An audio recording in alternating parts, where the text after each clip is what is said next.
ایک مشہور ڈاکو کچھ نیک لوگوں کی صحبت و تبلیغ کی وجہ سے ڈاکے مارنے سے تائب ہو گیا، مگر پھر وقت کچھ ایسا آیا کہ بے روزگاری اور غربت کی وجہ سے گھر میں نوبت فاقوں تک آ پہنچی۔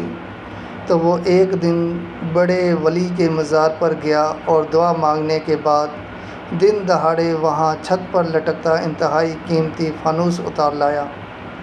مزار پر بیٹھے مجاور اسے جانتے تھے کہ بہت بہادر لڑاکا اور جنگجو ہے، سو اسے کچھ کہنے یا مذمت کرنے کی جرات نہ کر سکے۔ ڈاکو نے وہ فانوس بیچ دیا۔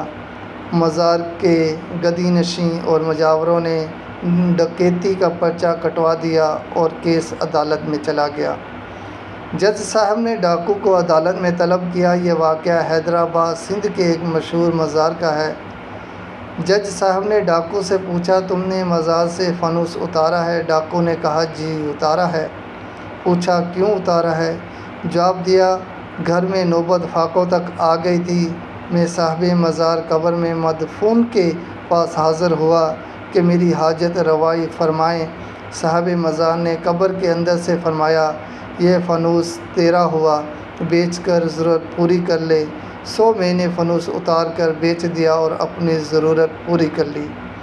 جج صاحب نے سر جھکا لیا اور کچھ دیر توقف کے بعد گدی نشینوں اور مجاوروں سے مخاطب ہوئے، یا تو اپنا عقیدہ بدل لو اور لکھ کر دو کہ ولی قبروں میں نہ سنتے ہیں اور نہ حاجت روائی کرتے ہیں، تو کیس آگے چلتے ہیں، پھر یا ہم آپ کے عقیدے کے مطابق مان لیتے ہیں کہ ڈاکو ٹھیک کہتا ہے۔ مجاوروں نے کچھ دیر صلاح مشورے کے بعد بزنس بچانے کا فیصلہ کیا اور اپنا کیس واپس لے لیا۔